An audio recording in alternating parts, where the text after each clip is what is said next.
Hai, welcome to Artocles. Hari ini saya mau ngebahas 3 kasus mengagetkan dalam satu video yang bisa ngasih banyak pelajaran buat kamu untuk lebih berhati-hati dalam menjalani aktivitas.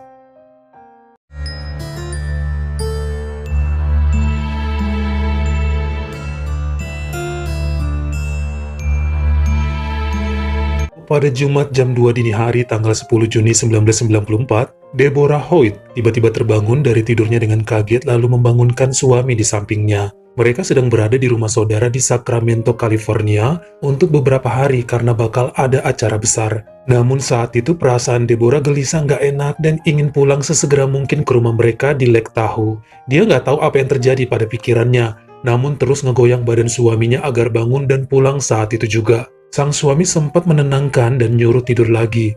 Pasti istrinya cuma mimpi buruk dan mereka mustahil pulang sebelum pesta di rumah saudaranya dimulai besok. Deborah coba tidur lagi beberapa menit namun kemudian melompat dari kasur dan menarik tubuh suaminya. Kita harus pulang sekarang juga. Perasaanku nggak enak. Pulang sekarang juga. Mereka pun berkemas dan bahkan nggak sempat pamit sama saudaranya karena masih pada tidur. Saat berkendara menuju rumahnya, pasangan itu melewati jalan tol kilometer 50 di Sierra Nevada dalam kegelapan, hingga tiba di suatu titik poin yang bernama Tikungan Bullion, di mana lokasinya itu pertengahan hutan agak curam dan juga berangin kencang. Tiba-tiba Deborah terkejut saat di tengah jalan, nampak sosok wanita tanpa busana tergeletak di aspal dengan lutut membengkok. Tangan kanannya dekat kepala dan tangan kirinya dekat pinggang. Sepertinya sih udah nggak bernyawa. Posisinya menghadap ke langit dan terdapat cairan merah juga di sekitar tubuhnya. Deborah sempat menjerit dan nunjukin pada sang suami. Namun suaminya sibuk nyetir dan bilangnya nggak lihat apa-apa. Atau tadi udah kelewat, atau bisa aja istrinya salah lihat. Sempat berdebat dikit sebentar hingga memutuskan untuk jalan terus. Takutnya itu cuma jebakan dari orang yang ingin merampok mobil mereka. Namun perasaan Deborah tetap bergejolak selama perjalanan. Hingga 2 kilometer kemudian, dia ngelihat ya ada telepon umum di pinggir jalan dan menyuruh suaminya untuk berhenti. Deborah menghubungi 911 dan pihak kepolisian nyuruh mereka untuk nunggu dalam mobil sampai polisi datang guna mengantarkan ke lokasi wanita tadi tergeletak. Beberapa menit kemudian, 2 petugas muncul di telepon umum dan bersama ya dengan Deborah beserta suaminya, mereka balik lagi ke titik tikungan Bullion di mana dia melihat wanita tanpa pakaian tadi. Para polisi turun untuk menyelidiki sementara Deborah dan suaminya nunggu dalam mobil mereka, yang kenyataannya 15 menit kemudian saat petugas datang, mereka bilang nggak ngeliat apa-apa, nggak ada tubuh wanita di tengah ataupun pinggir jalanan, nggak ada juga noda merah di aspal seperti yang diceritakan oleh Deborah. Perempuan itu teriak histeris sambil bilang dia nggak bohong dan bener ngelihat tubuh di tengah jalan tepat di dekat mereka itu berada. Para polisi ngomong bahwa mereka percaya kok sama Deborah. Tapi emang saat ini sosok tersebut udah nggak ada di sana dan sekitarnya. Mereka coba menenangkan lalu menyuruh pasangan itu untuk pulang segera ke rumahnya. Saat 2 petugas tadi kembali ke markasnya, mereka ngebahas tentang apa yang dilihat Deborah. Sampai tiba-tiba seorang polisi yang baru muncul bernama Richard Strasser nanyain mereka sedang ngebahas apa. Diceritainlah itu pengaduan Deborah tentang tubuh wanita tanpa busana. Polisi Richard langsung kaget. Dia lari bergegas ngecek berkas di mejanya mengenai laporan orang hilang 5 hari lalu, yakni lenyapnya seorang wanita berusia 23 tahun bernama Christine Scubis dan putranya berusia 3 tahun bernama Nicholas, yang terakhir diketahui berada di kilometer 50 tersebut. Richard langsung nanya pada teman-temannya, di mana letak titik Deborah nunjukin lokasinya. Mereka ngasih tahu, namun nggak ada yang pergi ke sana karena hari masih gelap. Saat pagi matahari mulai muncul, polisi Richard mendatangi tikungan Bullion sendirian untuk mengecek titik yang ditunjuk Deborah. Dia keliling lalu menemukan sepatu anak kecil dekat rerumputan.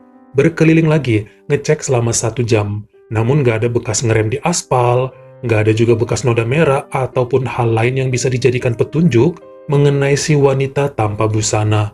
Sampai dengan nekat, dia melompati pagar pembatas jalan, melongok ke arah jurang pinggiran aspal yang kelihatannya masih sama, yaitu pohon rindang di bawah sana.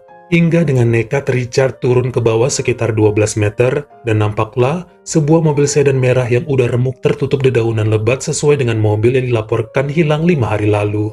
Dia pun susah payah menuju pintu lalu membukanya. Nampaklah seorang wanita yaitu Christine Scubis di bangku pengemudi yang tentu aja sudah meninggal. Sementara di kursi belakang sang balita Nicholas masih bernafas, namun udah sangat parah kondisinya karena 5 hari kelaparan serta terkena hipotermia. Bantuan datang, dan Nicholas dinyatakan selamat serta berhasil bertahan hidup sampai sekarang. Berdasarkan cerita ayahnya Christine, putrinya merupakan single parent yang punya masalah dengan keuangan dan hubungan toksik bersama kekasihnya. Ia melakukan perjalanan bersama bayinya tanggal 5 Juni tahun 94. Kemungkinan ngantuk dan di tikungan Bullion mobilnya terjun bebas ke dalam jurang. Benturan keras dan banyak mengeluarkan darah membuatnya kehilangan nyawa. Putranya di kursi belakang selamat karena diikatkan pada kursi khusus bayi dengan kencang. Setelah kejadian ini, perasaan Deborah yang tadinya gelisah dan panik tanpa sebab menjadi lega. Banyak yang berspekulasi bahwa di malam itu kemungkinan besar, Christine masih hidup lalu memanjat dari dalam jurang ke aspal di atas. Makanya dilihat sama Deborah. Tapi karena nggak ada yang nolong, jadi balik lagi ke mobilnya di bawah.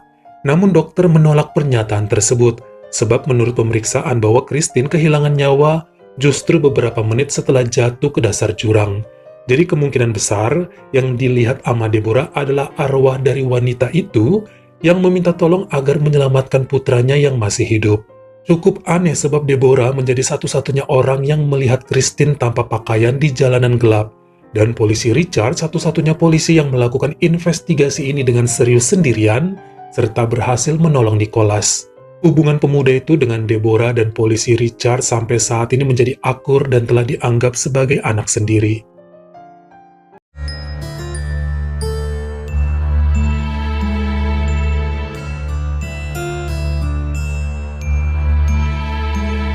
Lelaki ini bernama Kevin Bradley, usia 65 tahun yang tinggal di daerah Wayne, New Jersey, Amerika Serikat.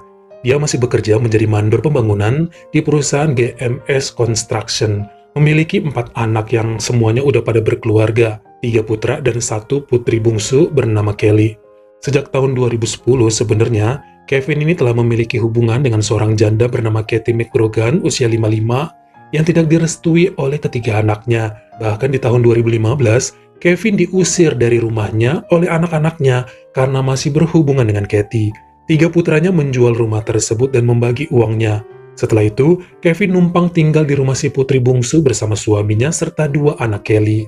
Tahun 2019, Kathy sang pacar juga ikutan tinggal di sana.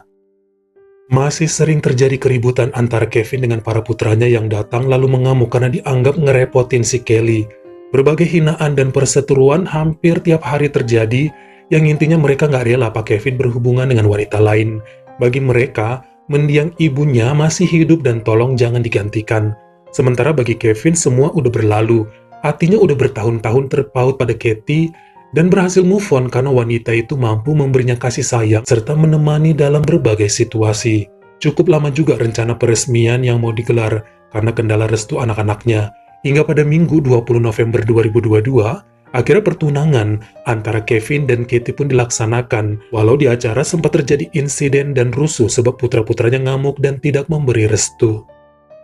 Keesokan harinya, Senin 21 November 2022, Kathy ngajakin Kevin untuk ke rumah saudara perempuan itu yang berada di Hingham sekaligus silaturahmi.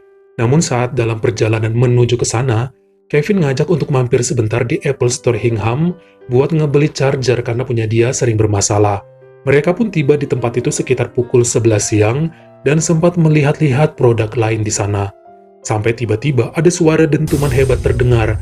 Kaca depan store ditabrak sebuah mobil Toyota 4Runner dengan kuat, hingga area depan dekat pintu pecah dan kendaraan itu menabrak beberapa pengunjung serta staf di dalam toko. Semua kaget dan berteriak dengan panik, karena ini terjadi begitu cepat. Ada yang nangis, ada yang lari berhamburan sambil foto-foto, sebagian tergeletak di lantai karena mengira ada serangan masif dari perampok. Total 22 orang mengalami luka berat akibat insiden tersebut. 1 orang meninggal seketika di bawah ban mobil, yaitu Pak Kevin Bradley. Menurut pemeriksaan yang dilakukan, diketahui sang pengemudi mobil adalah pria berusia 53 tahun bernama Bradley Rain. Mirip nih namanya, ada Bradley-nya. Beliau kemudian ditangkap polisi dan tidak ditemukan kandungan alkohol dalam darahnya. Jadi bukan mengemudi dalam keadaan mabuk. Keterangan yang disampaikan bahwa Bradley kala itu sedang menyetir sambil celingak-celinguk kanan-kiri, mencari toko kacamata yang menurut kawannya ada optik di situ yang bisa didatangi. Namun saat fokus mencari optik sambil berkendara, Kakinya seperti lengket terus di pedal gas hingga sulit dikendalikan saat tangan mulai membelok setir ke arah Apple Store, lalu menabrak toko tersebut dengan kecepatan tinggi. Bahkan di dalam kalau nggak ada temboknya, dia bakal nyusruk terus sampai ke belakang. Pada saat persidangannya, Bradley Rain menyatakan tidak bersalah atas kejadian itu. Semua dilakukan tanpa sengaja. Sidang pertama di bulan April 2023, dia masih dibebaskan dengan membayar jaminan $100.000 atau sekitar 1,5 miliar rupiah. Namun dalam beberapa bulan kemudian, Bradley stres saat banyak mendapat komen kebencian dari sosial media serta orang di sekitarnya. Berbagai cacian dan ancaman diterima oleh anak istrinya. Kesehatannya menurun dan jiwanya pun terganggu. Dokter pengadilan menyatakan pada bulan Desember 2023 bahwa kondisinya sulit untuk menjalani persidangan. Dia mulai suka ngomong sendiri dan berteriak nggak jelas. 8 Januari 2024 saat ketemu sidang lagi, beberapa ahli kesehatan menyatakan keadaannya tidak baik. Hingga hakim pun menjatuhi hukuman pada beliau untuk menjalani rehabilitasi atas kesehatan tubuh dan mentalnya. Tidak ada vonis penjara dan hal ini juga disetujui oleh keluarga dari korban Kevin, baik sang tunangan Kathy dan putri bungsunya Kelly. Ujung-ujungnya damai, dan semua biaya pengobatan mereka yang luka-luka ditanggung keluarga Bradley Rain.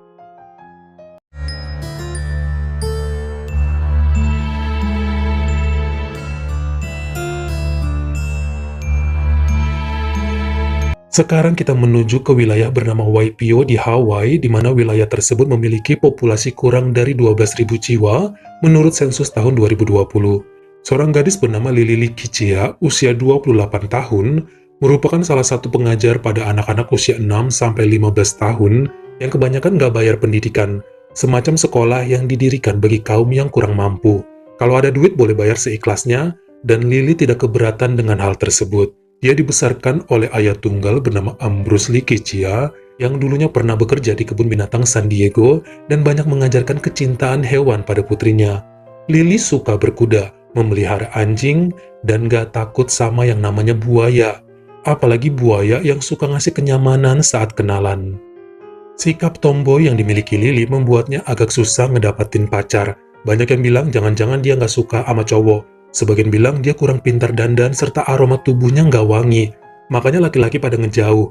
Namun Lily nyantai aja karena hidupnya masih bermanfaat bagi para murid.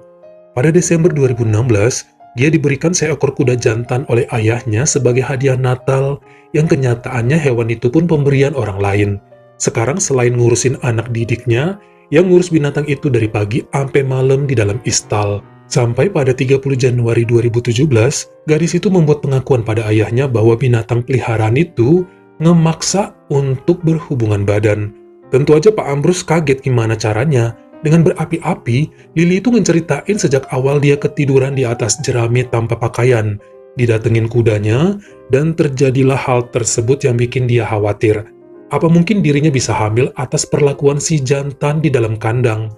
Terdengar ngaco bagi ayahnya, makanya dicuekin. Lagian ngapain juga buka-buka baju di kandang kuda? Pada 3 Februari 2017-nya, seorang pemuda bernama Alvin Darrett, usia 23, melapor pada Pak Ambrose mengenai perlakuan tidak baik yang dilakukan putrinya terhadap dia. Katanya dicekokin minuman alkohol, diajakin ke rumah Alvin dan bajunya dilucuti. Setelahnya dia nggak bisa menolak karena terlalu teler saat Lily maksa untuk berhubungan, dan ini terjadi sebanyak 2 kali dalam 2 hari berturut. Percaya nggak percaya, lelaki berusia 57 tahun itu nyuruh Alvin jangan lapor siapa-siapa dulu karena akan ditanyakan ke putrinya. Namun saat dikonfrontasi, si Lily hanya tertawa lalu bilang Alvin terlalu lugu dan pengecut. Ayahnya kok ngerasa ada yang berubah dengan Lily sejak memiliki kuda. Lebih cuek, nggak punya otak kalau ngomong dan kasar. Dia mulai percaya apa yang dikatakan Alvin bisa aja benar, dan sekali lagi mendatangi putrinya untuk marah, tapi malah dicuekin. Bahkan keesokannya, Lily ngomong pada teman sesama guru bahwa dia mengundurkan diri menjadi pengajar di sana. Sekitar 4 hari kemudian, pada Rabu 8 Februari 2017, ketahuan ada seorang pemuda bernama Berson MLF usia 22 nekat melaporkan kepada polisi mengenai perlakuan yang dia terima dari Lily.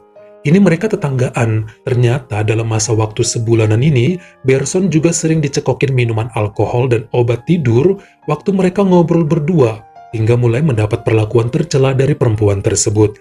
Awalnya dia masih takut dibilang banci kalau ngelapor yang gitu-gitu. Masa nggak bisa ngelawan? Tapi emang pengaruh obat dari Lily membuat dirinya nggak bisa berkutik saat digarap.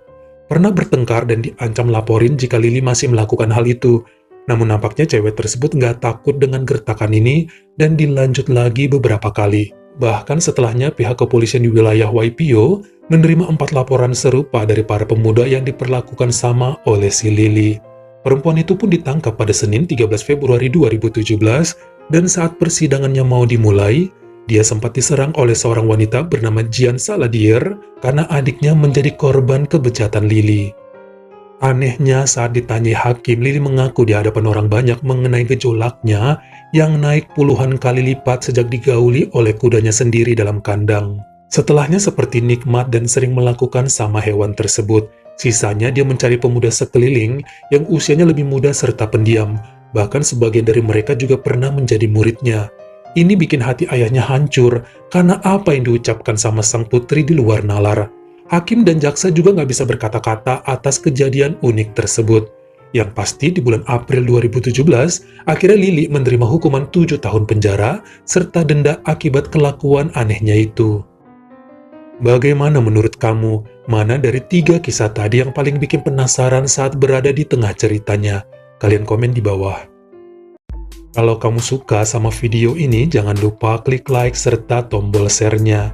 Buat yang baru pertama kali mampir, atau udah sering mampir tapi belum berlangganan, jangan lupa klik dulu tombol subscribe, dan juga dinyalain notifikasinya. Supaya lain kali kalau misalnya saya upload video baru, kamu jadi orang pertama yang tahu. Follow juga Instagram saya jika berkenan, di Artokels, S-nya 2, dan jangan lupa untuk nontonin semua video saya yang lainnya. Ingat ya, tetap jaga jari dan juga lidah kita, supaya nggak nyakitin hati orang lain.